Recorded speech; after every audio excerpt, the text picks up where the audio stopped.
Hi, I'm Allegra Jordan, and today I'm going to talk about the question, do I get to say enough is enough in an office setting? It's tricky. Sometimes you feel like you have to be like this, even if you're like this. I'd like to take a few minutes to unpack this. So at Duke University, we just had a class where there's a person who had been wronged. You had been wronged on a team. And the question is, I've been wronged. Do I get to act? Now, many people, especially young people, say, oh no, there's danger of retaliation. I'm not going to act. This can be an excuse to abandon your team role. Your team role is to actually be part of the team, help the team meet its mission. But you might say, oh, you know what, they might retaliate, so I'm going to not do that part of my role. It would require courage. I'm just going to punt. That's not a good reason to punt. If there's actual danger, then that is a good reason to punt. So look around, see what happens to people who say, hey, this is going in the wrong direction. See what happens to them.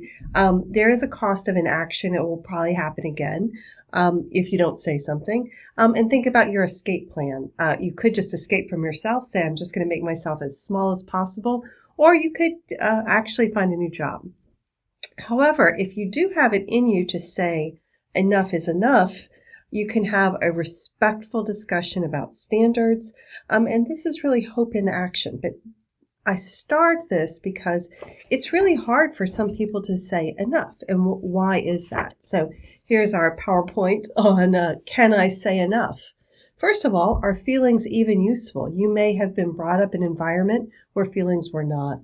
Can I accurately apply optimism? That is, can I accurately see if something good can happen here? Sometimes people who've had their feelings stamped down cannot actually accurately apply optimism. They can't see that there is a difference in this situation and hope is justified. How do I tell when I must act? So even if your feelings, even if you feel like I cannot say enough, there are times when we have to act. You need to be really careful about what those times are. There's a small list of them, but they might come up, especially if someone is about to do self-harm or something illegal. Really, one of the questions here are these last two couple. Am I worth it? Am I worth being able to say enough? Do I matter? Does it matter that I say enough? Because, when I was a child, I said enough all the time. My parents and my teachers did not care. So what that really points to is, what if I'm really sad about the past when I had feelings and they weren't listened to? This brings me up to a question about the reality of life is that bad things happen. And sometimes people then explain it as doom. And maybe it is for that moment, but did you die?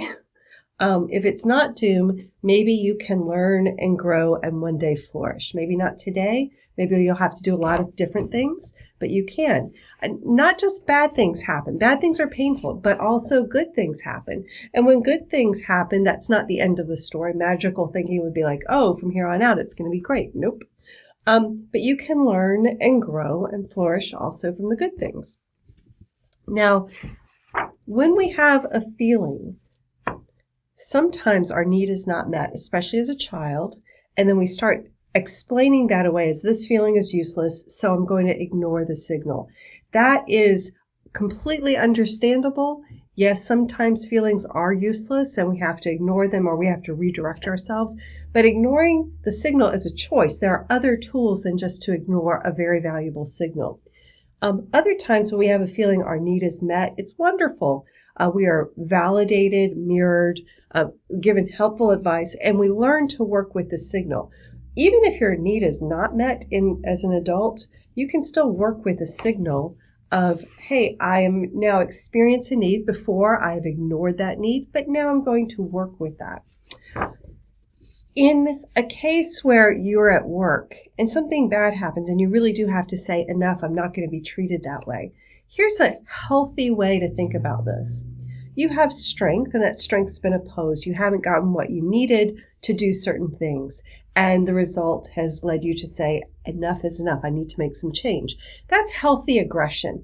And we need everybody on a team to be for the mission and be able to use your healthy aggression in positive ways on behalf of the mission. If you don't use your healthy aggression, it can turn into anger if you're pushed further, and then hostility. And then it comes out in ways that are really hard to work with. So if we can work with things when they're at the healthy aggression stage, it's going to be much more beneficial to all involved and much easier for you to manage the emotions because they haven't become hostility yet. Now, finally, a note is that we're born with tendencies. So some people come by this very easily, some people don't. These tendencies can be between 40 to 60% of how we tend to act at birth.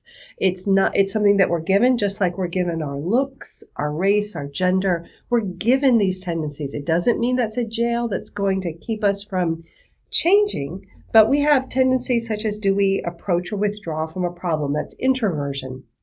50% of this is determined at birth. Now, you can make some changes, but you're going to have a tendency to either have introversion or extroversion. You might be sensitive. Sensitive people will pick up on signals, and those feelings might be more intense than other people who are not born with such sensitivity. Are you open to experience? Are you persistent?